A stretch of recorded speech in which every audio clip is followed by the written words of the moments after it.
simple, which must be verifiable, which must be transparent. Are we sure that those are the kind of systems that we're having? Transmission was a major problem on August 8th. Some of the issues have arisen again. I don't know how many of you are aware that in the by-election in Kisii, there was no transmission.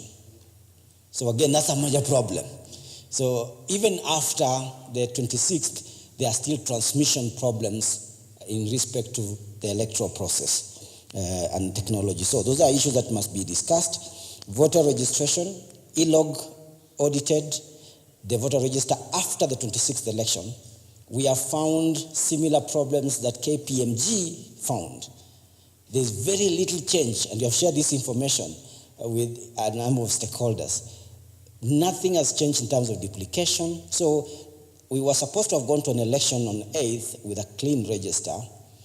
Out of, I can't remember the figures off my head, but out of about like 70,000 duplicates, the difference between what KPMG had and what we saw after the election was like 5,000 or 3,000. But we want to broaden this discussion. So it's not just about the campaign finance, but election finance is also about financing the EMB. One of the issues about the independence of the commission is why if it has to depend on money which is given by a parliament that we have a problem with. So we expect the EMB to get its monies, but we don't trust even the organization which gives out the money to the EMB. So the electoral finance in terms of how to ensure that EMB, or that is the IEBC, get their dues without partisan interests, and also campaign finance, which speaks about issues about regulation of the monies which are going to be used out there. So in a nutshell, that would be our proposal that we want to put on the table. That would be the agenda that ELOG would want to put on the table in terms of electoral justice and in terms of electoral reforms. The conversation goes beyond that, of course. The conversation goes into the political issues. A political settlement must be sought. My summary, and a good friend of mine keeps repeating and reminding us of this, that the major problem, despite the fact that we've had a new constitution in 2010, have had some very progressive laws which have been in place, it's been said, and a number of speakers have spoken about this, impunity. And what is behind this impunity? According to that friend of mine, plain bad manners by Kenyans. And perhaps that's an issue that needs to spring forth. The bishop talked about the issue of the person who's selling the bananas. You're getting cheated on cheated out by the person who is selling bananas right at their doorstep to the top leader in the country. So there's an entire issue of relooking at our social psyche, political psyche, and just addressing the question of bad manners. Why are people not just following the law? That is the door. It's an exit door. Why are we using another one and not using one that is prescribed? Those are the major problems that perhaps when we start digging deep, we may start addressing. But like I said, from an election position, electoral justice is one of the issues that we need and must be discussed in this process. I thank you. Thank you very much. That was really to the point. And we are glad that we're hearing it from the experts, the people who have been handling it. Again, it's coming back to you and me. Looks like the problem is our bad manners. We remove it from the head now to the heart. And if change has to happen, it will take you and me. And if you don't change and you keep seeing someone else, you want to change that person, you're not in control of them. So you're in control of me, I'm in control of myself, so it's only me who can change. Now, we quickly would like to give this chance to Cyprian, and then we shall get our sister to present after Cyprian. Cyprian, please, Cyprian will kind of give us the different scenarios and the way he's seeing things and the interpretation. Karibu sana, Cyprian. Thank you so much, Ambassador.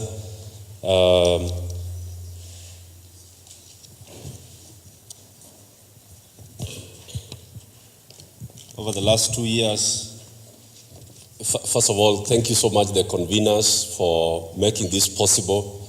Your Excellency, we are very honored to have you in the session this morning.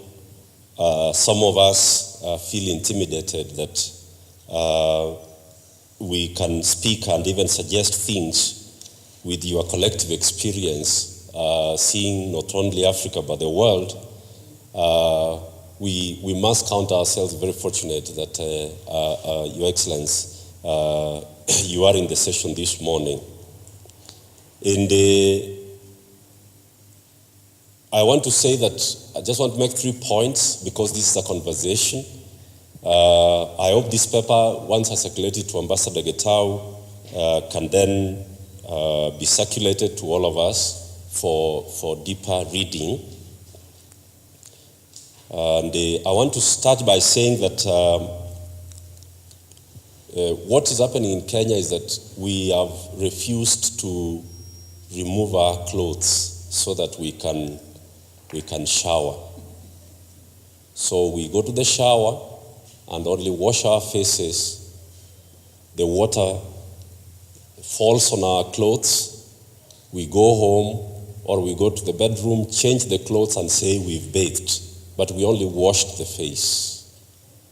And so we are stinking, and it is down to the fact that we don't want to undress so that we clean ourselves properly. I hope that this time round we will also not wash our faces, wet our clothes and say that we have had a shower. In 2008, Mumbi, you will remember when we were having all the crisis meetings at AACC and everything else, we only washed our faces. They refused to remove the clothes. Once the politicians shared power, we said it is all done. The problem is over. Everybody is saying we only want to see Raila and Uhuru shaking hands. That's what we want. We want Raila and Uhuru to shake hands, and the country will be peaceful, and we will move on. The sins of 2008 have not been addressed. And after 5 years, we will again break the country down, and we will say, please, let, I don't know who it will be, let Ruto and maybe Kalonzo, we just want them to shake hands, and it will be fine. You see, we want peace. And so, I hope this time, Ambassador Getau, we are going to accept. We want to give hope, but we must accept to undress. We must remove our clothes so that we can properly shower. Because for 54 years, we have been only changing clothes after we've poured water on our clothes and washed our faces. So that's the first really request that I want to put before us. People are saying, people are losing jobs. But how come we don't fear that we can actually lose a country, not just jobs? What about if we lose a country when we are busy defending jobs? This is what we must start to interrogate ourselves. It's like the young people that I mentor in this country who have unprotected sex, but in the morning, you find them at pharmacies buying the morning after pills. They don't want to catch pregnancy, but they are actually being infected with HIV/AIDS. So we only want to do those things that do not expose us, but we don't want to do the right things. Now, the point that I want to follow up with that is that there are 3 scenarios going forward, and that is the work that I was asked to come and share on. When I look at the scenarios, we have what we want to call the nullification scenario. In other words, the Supreme Court nullifies the presidential election of 26th of October, the nullification scenario. And then there is what we are calling the upholding and stabilization scenario. In other words, the Supreme Court upholds the election of 26th of October, and then we enter into a process of stabilizing the country, which is the washing of faces that I was talking about. And so what is I will not go into too much detail, but we are saying that if the nullification scenario is the one that takes place, then the Supreme Court will order for a fresh election in 90 days, actually 60 days. President Uhuru will remain in office under Article 142. The IBC and the electoral audit, which Mule was speaking about, will become the fresh demand that we need to do a thorough audit, a thorough incision to see what is the problem with the managing elections. It will create an opportunity for dialogue on the other national issues that have been pending. And there are very many other implications under that scenario. You will see it in the paper. I don't want to dwell on it too much. I just wanted to illustrate. If it is the upholding and the stabilized scenario, then President Uhuru will continue now to be sworn in under the upholding of the election.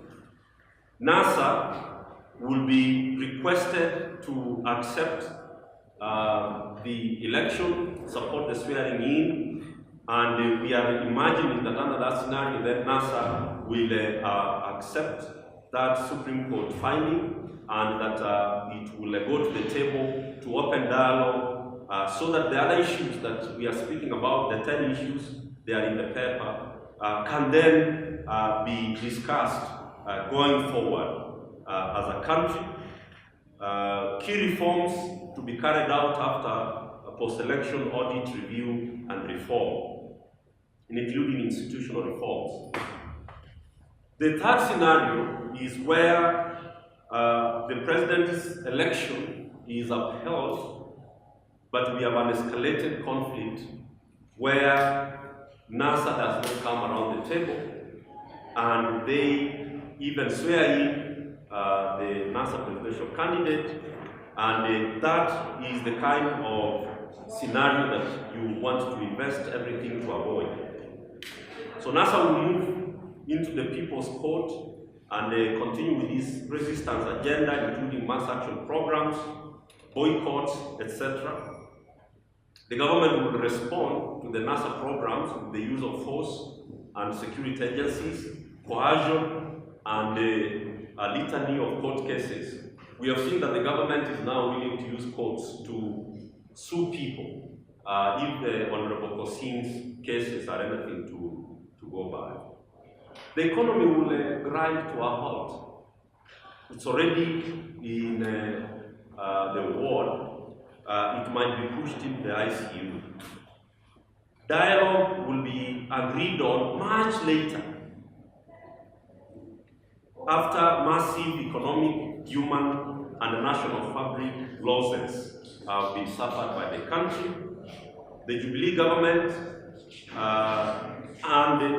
may come around to accept dialogue that may lead to certain institutional, electoral, constitutional, and other kinds of reforms and measures, including the possibility of accepting to another election much later, which will be very complicated from a legal and constitutional standpoint, by the way. So we note under this scenario that the swearing in, the threat of swearing in, the Right Honorable Raila Odinga must not be trivialized, and I'll give the 3 reasons why it is not a very idle conversation. The idea of civil war, disintegration of Kenya, or possible military takeover and suspension of the constitution. All these are things that come to the surface when we are talking about this kind of an escalated conflict scenario. Now, the other point that I want to make after talking about those scenarios, and I don't want to dwell too much on the scenarios because I've shared them with you, is that we have a problem in this country because there is even no consensus that we have a conflict. So there is a group which is saying Kenya does not have a crisis. It's only one man called Raila Odinga who is power hungry and is disturbing all of us. If he accepted, we will move on. All right? So the first question we have to solve as this forum ambassador is, do we have a conflict? Do we have a crisis in this country? As I've said, there's a group which says there's no crisis. There's a group of Kenyans, a youth section as well, which says we have a very deep crisis and a conflict that needs to be addressed very honestly. In conflict studies, we know that positions people take conceal the interests they are protecting, and under the interest is what we call needs. So they are the needs of the citizens of Kenya, they are political interests and economic interests, which then are camouflaged and presented as positions at the top. So if you look at the three concentric circles in conflict, you will see positioning at the outer, interests in the second, and then the people's real needs are at the core of that circle. So in conflict study, we do the peeling of the onion, and I'm happy that Wasika is here. These are the people who interest themselves in conflict a little bit more. We need to get to peel the onion so that we understand the positioning that Ambassador Okara has taken. What is the interest is safeguarding? Is that interest consistent with the needs of the 47 million people of Kenya? Do we want to resolve the conflict? Number three, how do we solve the conflict? Now, Ambassador, there are 6 in conflict. We talk about the 6 policy options, and they will be available for you to examine a little bit in detail, and it's called a continuum. You see, the first option is use of force. Then there's coercion. Then there is arbitration in courts. These first 3 are not very good ways of resolving conflict. Because if you are talking about the use of force, which is what our current state still maintains, it is a very colonial idea of how to solve conflicts. If people are grazing on people's land, I doubt that we can arrive at reconciliation through arbitration, coercion, or the use of force. Over to my last point, therefore, that because I choose mediation and I choose negotiations, I've reflected about how do you get this on the road? How do you get this on the road? Because whether you're talking about scenario 1 of nullification, scenario 2 of uphold and stabilize, or scenario 3 of escalated conflict, all those 3 scenarios, all of them need dialogue. All of them. Whether the Supreme Court nullifies the election, we will not move forward before we dialogue. Even on the meaning of a free, fair, credible election. Mule, we are not agreed. In this country, we are not agreed on what a free, fair, and credible election is, even if it's so clear in the Constitution in Article 81. So we need dialogue. If it is President Uhuru's election has been upheld and we want to stabilize, which is what most people are preferring at the moment, we will need to dialogue. So we need to choose dialogue anyway. So what do we do? 2 things. First is about the format of the dialogue. Because the problem with a lot of our work in this country is that we begin from the issues of the dialogue. If you start from the issues, you will not agree. So please don't start with the issues. Don't front load the issue. Build the bridge. First, design the dialogue. Cause it to happen. So that once people have agreed, because we have seen that we need dialogue anyway, whichever the scenario, let us start with the format of the dialogue. And I have a few proposals. Chris Wakube spoke to me when I was with the Catholic bishops for 2 days in Nakuru. And they have suggested something yesterday, which some of you have read. We were saying that, please let us not wait for Raila and Uhuru to shake hands first. One of the things that this forum needs to do is to talk about convening a national forum, to talk about Kenya. And please, I have heard your proposal that we need to have many more of these forums, and I agree, but we need the urgency of now.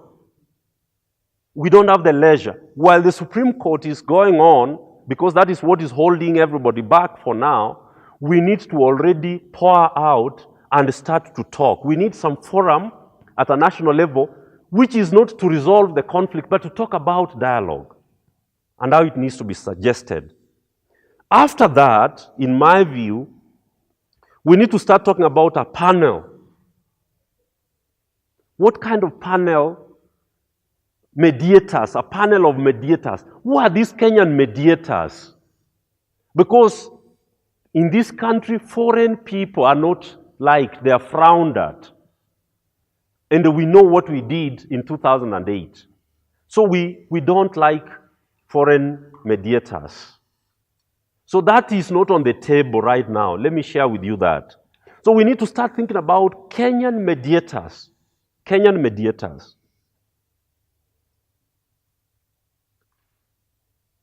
And apart from mediators, we need to start reaching out already to the political sides to bring us negotiators, men and women to negotiate for them. Please don't tell them the agenda first, but ask for negotiators. Let them give us their best negotiators. So that becomes level 1 of the dialogue. I'm calling it level 1 of the dialogue because I'm suggesting 3 levels of that dialogue. We need where mediators and negotiators come to the room. Then after that, they go to where Uhuru and Raila are. But this time round, we want to suggest something that is called a National Dialogue Conference, which is established by an act of parliament, I would recommend, where all of us actually come to own the national consensus. We will not leave it to the politicians alone this time. Because this country clearly is larger than politicians. Even in military language, they say, and I teach at the Defense College and I direct the governance and diplomacy program at the International Peace Support Training Center at Karen. And some of the things we say is that even war is too important to be left to generals alone. What about a country? Cannot be left to politicians alone. So we need the dialogue to be at 3 levels, the mediators and negotiators working on one room, reporting to these so-called principals, but they all must pour into a national dialogue conference where all sectors of the people of Kenya own the national consensus. Within the National Dialogue Conference, I'm suggesting what we suggested in Zimbabwe in 2009 and also in Southern Sudan in 2015, that we need a JOMEC, we need a Joint Monitoring and Evaluation Commission within the national dialogue this time round, so that the resolutions that are adopted actually get implemented, so that we don't do the Kofi Annan system where at the end of the day, the resolutions are handed over to the cabinet. And then the cabinet will not do it.